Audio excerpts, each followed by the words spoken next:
ଗାଧୋଇ ସାରି ଝାଡ଼ୁ କରିବା ଠିକ୍ ନା ଭୁଲ? ଗାଧୋଇ ସାରିବା ପରେ ଝାଡ଼ୁ କରିବା ଠିକ୍ ନା ଭୁଲ? କ'ଣ ରହିଛି ଶାସ୍ତ୍ରର ନିୟମ? ଆସନ୍ତୁ ଜାଣିବା ଏହି ଭିଡ଼ିଓ ମାଧ୍ୟମରେ। ନମସ୍କାର, ମୁଁ ମନୋଜ ଦାସ, ସ୍ୱାଗତ ଆପଣମାନଙ୍କୁ ଆଜିକାର ଏହି ଭିଡ଼ିଓରେ। ନାରୀମାନଙ୍କର ମୁଖ୍ୟ କାମ ହେଲା ଘରକୁ ସଜାଡ଼ିବା, ଘରର ସମ୍ପୂର୍ଣ୍ଣ ଭାବରେ ଠିକ୍ ଭାବରେ ଦାୟିତ୍ୱ ନେବା। ତେଣୁ ନାରୀମାନେ ଜାଣିବା ଦରକାର ଯେ କେଉଁ କାମଟା କଲେ ସେମାନଙ୍କୁ ଲକ୍ଷ୍ମୀ ପ୍ରାପ୍ତି ହେବ ବା କେଉଁ କର୍ମ ଦ୍ୱାରା ମହାଲକ୍ଷ୍ମୀ ତାଙ୍କ ଉପରେ କଲ୍ୟାଣ ପ୍ରଦାନ କରିବେ। ତେବେ ଶାସ୍ତ୍ରରେ ବହୁତ କିଛି ନିୟମ କୁହାଯାଇଛି, ଯେଉଁ ନିୟମ ଗୁଡ଼ିକ ଯଦି ମାନିକି ଆମମାନେ ବାଟ ଚାଲନ୍ତି ତାହେଲେ ଆମମାନଙ୍କର ହିଁ ମଙ୍ଗଳ ହୋଇଥାଏ।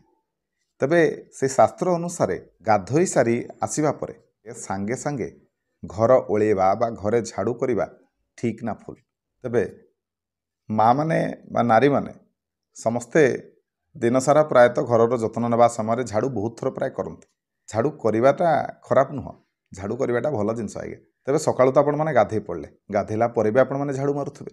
ତେବେ ଏଠି ପ୍ରଶ୍ନ ହେଉଛି ଯେ ଗାଧୋଇ ସାରିକି ତୁରନ୍ତ ବା ସାଙ୍ଗେ ସାଙ୍ଗେ ଝାଡ଼ୁ ମାରିବାଟା ଠିକ୍ ନା ଭୁଲ? ତେବେ ସକାଳୁ ଆମର ପ୍ରଥମ କର୍ମ ହେଲା ଆଜ୍ଞା ଗାଧୋଇବା। ସକାଳୁ ଯେତେ ଜଲ୍ଦି ଆପଣମାନେ ଉଠିକି ଗାଧୋଇବେ ଆପଣମାନଙ୍କ ପାଇଁ ଭଲ। କାହିଁକି ଗାଧୋଇବେ ଆଜ୍ଞା? କାହିଁକି ନା ଆପଣମାନେ ପୂର୍ବଦିନ ଯେଉଁ ଶୋଇଥିଲେ, ପୂର୍ବଦିନ ରାତିରେ ଯେଉଁ ଶୋଇଥିଲେ, ଶୋଇବା ଆଜ୍ଞା ମରିବା ସହିତ ସମାନ, ଅଧା ମରା ସହିତ ସମାନ। ତେଣୁ ନିଜକୁ ପବିତ୍ର କରିବା ପାଇଁ, ନିଜର ଚେତନାକୁ ଜାଗ୍ରତ କରିବା ପାଇଁ, ତେଣୁ ସକାଳୁ ଉଠି ପ୍ରଥମେ ଶୌଚ ଏବଂ ସ୍ନାନ କରିସାରିବା ପରେ ଆମେମାନେ ଯେକୌଣସି କର୍ମ କରିବା ପାଇଁ ଯୋଗ୍ୟ ହୁଅନ୍ତି। ଝାଡ଼ୁ କରିବାର ଶାସ୍ତ୍ରୀୟ ମତ କ'ଣ? ଝାଡ଼ୁ କରିବାର ନିୟମ ହେଲା ଆପଣମାନେ ଅଗାଧୁଆ ସମୟରେ ସୂର୍ଯ୍ୟ ଉଦୟ ପୂର୍ବରୁ ଝାଡ଼ୁ କରନ୍ତୁ। ଝାଡ଼ୁ ଆଜ୍ଞା କାହିଁକି କରିବା? ଝାଡ଼ୁ ଏଇଥିପାଇଁ କରିବା, ରାତି ସମୟରେ ବା ପୂର୍ବ ଦିନ ଯାହା ବି ଆମ ଘରେ ସବୁ ଅଳିଆ ଆବର୍ଜନା ହେଇଥିଲା, ରାତିରେ ଯାହା ବି ନକାରାତ୍ମକ ଶକ୍ତି ରହିଥିଲା ତାକୁ ଆମେ ବାହାର କରିଦେବା। ଝାଡ଼ୁ କରିକି ଘର ସଫା କରିବାର ଅର୍ଥ ହେଲା ପୂର୍ବ ଦିନର ଯାହା ବି ନେଗେଟିଭ୍ ଏନର୍ଜି ବା ପୂର୍ବ ଦିନର ଯାହା ସବୁ ଅଳିଆ ଆବର୍ଜନା ତାକୁ ବାହାର କରିଦେବା। ଏହାଦ୍ୱାରା କ'ଣ ହେବ? ଆମ ଘର ପବିତ୍ର ହେବ ଆଉ ଆମର ମଙ୍ଗଳ ହେବ। କିନ୍ତୁ ସେଇଠି ଯଦି ଆପଣମାନେ ଗାଧୋଇ ସାରିକି ଝାଡ଼ୁ କରନ୍ତି ତାହେଲେ ବୈଜ୍ଞାନିକ ମତରେ ମଧ୍ୟ ଏହା ଠିକ୍ ନୁହେଁ। କାହିଁକିନା ଆପଣମାନେ ଗାଧୋଇ ସାରିଲେ, ସାବୁନ ଫାବୁନ ଲଗେଇକି ଠିକ୍ଠାକ୍ ସେ ଗାଧୋଇଲେ, ପୁଣି ଯେତେବେଳେ ଝାଡ଼ୁ କରିବେ ଧୂଳିମୂଳି ଆପଣଙ୍କ ଦେହକୁ ଆସିବ। ସାଇଣ୍ଟିଫିକ୍ ଅନୁସାରେ ବୈଜ୍ଞାନିକ ମତରେ ଏହା ଠିକ୍ ନୁହେଁ। ଶାସ୍ତ୍ରୀୟ ମତରେ ମଧ୍ୟ ଅଗାଧୁଆ ସମୟରେ ଆପଣମାନେ ଝାଡ଼ୁ କରନ୍ତୁ, ଗାଧୋଇକି ତୁରନ୍ତ ଝାଡ଼ୁ କରିବା ଠିକ୍ ନୁହେଁ। ହଁ, ସେମିତି ଦେଖିବାକୁ ଗଲେ କ'ଣ ଆଉ ଆପଣମାନେ ଗାଧୋଇଲା ପରେ ଝାଡ଼ୁ କରିବେନି କି? ଝାଡ଼ୁ ତ ନିହାତି ଭାବରେ କରିବେ, 4-5 ଥର ବି ଆପଣମାନେ କରୁଥିବେ।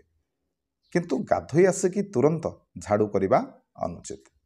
ଅଗାଧୁଆ ସମୟରେ ଯଦି ଆପଣମାନେ ଝାଡ଼ୁ କରନ୍ତି, ଝାଡ଼ୁ କରିସାରିକି ଗାଧାନ୍ତି, ତାହେଲେ ଆପଣଙ୍କ ଘରେ ଦେଖିବେ ଧନ ବଢ଼ିବ, ମା ଲକ୍ଷ୍ମୀଙ୍କର ବାସ ହେବ। ଆଉ ସେଇଠି ଯଦି ଆପଣମାନେ ଗାଧୋଇ ସାରିକି ଝାଡ଼ୁ କରିବେ ତାହେଲେ ଆପଣଙ୍କର ଧନ ଖର୍ଚ୍ଚ ହୋଇ ଚାଲିବ। ସବୁବେଳେ ଧନର ସମସ୍ୟା ଦେଇ ଆପଣମାନେ ଗତି କରିବେ, ମାନେ ଲକ୍ଷ୍ମୀ ଛଡ଼ା ହେବେ। ଘରେ କଳି ଝଗଡ଼ା ବଢ଼ିବ, ଘରେ ନକାରାତ୍ମକ ଶକ୍ତିର ପ୍ରଭାବ ବଢ଼ିବ। ତେବେ ବର୍ତ୍ତମାନର ଆଧୁନିକ ଯୁଗ ହିସାବରେ ବା ଆଳସ୍ୟ ଆମକୁ ଏତେ ମାତ୍ରାରେ ଘାରି ନେଇଛି ଯେ ପ୍ରାୟ ଦେଖିବେ ଘରମାନଙ୍କରେ 8ଟା, 9ଟା, 10ଟା, 11ଟା ଏ ସମୟରେ ସବୁ ଝାଡ଼ୁ ମରା ହେଉଛି, ଯେଉଁଟାକି ଠିକ୍ ନୁହଁ। ଝାଡ଼ୁ ଯଦି ସୂର୍ଯ୍ୟ ଉଦୟ ପୂର୍ବରୁ ଆପଣମାନେ କରନ୍ତି ତାହେଲେ ଏହା ଆମ ପାଇଁ ମଙ୍ଗଳକାରୀ ସାବ୍ୟସ୍ତ ହୋଇଥାଏ। ଆଗକାଳରେ ମଧ୍ୟ ସୂର୍ଯ୍ୟୋଦୟ ପୂର୍ବରୁ ମା'ମାନେ ଘରର ଅଗଣାକୁ ଓଳେଇବା ସହିତ ଘର ଝାଡ଼ୁ ମାରୁଥିଲେ। ସୂର୍ଯ୍ୟ ଉଦୟ ହେବା ପୂର୍ବରୁ ଗୋବର ପାଣି ପକାଇକି ଝାଡ଼ୁ ମାରୁଥିଲେ। ବର୍ତ୍ତମାନ ସେସବୁ ଆଉ ପ୍ରାୟତଃ ନାହିଁ, କିନ୍ତୁ ହେଲେ ବି ସୂର୍ଯ୍ୟୋଦୟ ପୂର୍ବରୁ ଆମକୁ ଘରେ ଝାଡ଼ୁ ଲଗାଇବା ଆବଶ୍ୟକ। ଦେଖନ୍ତୁ, ବହୁତ ଜଣ ବି କହିବେ ଯେ ସବୁ ସେମିତି କିଛି ନାହିଁ, ଯେତେବେଳେ ଝାଡ଼ୁ ମାରିଲେ ବି ଚଳିବ। ଦେଖନ୍ତୁ ଆଜ୍ଞା, ଯାହା ବି ଆମ ଶାସ୍ତ୍ରମାନଙ୍କର ନୀତି ନିୟମ ସବୁ କୁହାଯାଇଛି ବହୁତ ବଡ଼ ବଡ଼ ମହାପୁରୁଷମାନେ କହିଯାଇଛନ୍ତି। ଆଉ ୟାକୁ ଯଦି ଆପଣମାନେ ମାନିକି ଚଳନ୍ତି ତାହେଲେ ଜୀବନରେ ଉନ୍ନତି ସୁନିଶ୍ଚିତ। ଆଉ ଏ ଛୋଟିଆ ଛୋଟିଆ କଥା ଗୁଡ଼ିକ ମାନିଲେ କ'ଣ ହେବ ନା ଗୋଟେ ଭଲ ଅଭ୍ୟାସ ବି ଆପଣଙ୍କ ପାଖରେ ରହିବ। ତେଣୁ ଯେହେତୁ ଭଲ ଅଭ୍ୟାସ ବି ହେବ ଆଉ ଆପଣଙ୍କର ଭଲ ବି ହେବ, ତେଣୁ କାହିଁକି କରିବେନି? ଆଉ ଆଜି ଯଦି ଆପଣମାନେ ଏ ଅଭ୍ୟାସକୁ ନିଜେ ନ ଆପଣାନ୍ତି ତାହେଲେ ଆସନ୍ତା କାଲି ଆପଣଙ୍କର ପିଲାମାନେ ମଧ୍ୟ ଏସବୁ ଜିନିଷ କରିବେନି, ଭୁଲିଯିବେ। ତେଣୁ ପ୍ରଥମେ ନିଜଠାରୁ ଆରମ୍ଭ କରନ୍ତୁ। ଆପଣଙ୍କୁ ଦେଖିକି ଆପଣଙ୍କ ପିଲାମାନେ ମଧ୍ୟ ଶିଖିବେ।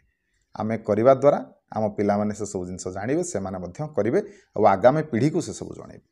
ଏ ଥିଲା ଘରେ ଝାଡ଼ୁ ମାରିବାର ନିୟମ ବିଷୟରେ ଆପଣଙ୍କୁ କିଛିଟା ସୂଚନା। ଆଶା କରୁଛି ଏହାକୁ ଆପଣମାନେ ନିହାତି ଭାବରେ ନିଜ ଦୈନନ୍ଦିନ ଜୀବନରେ ବା ନିଜ କାମରେ ଲଗାଇବେ।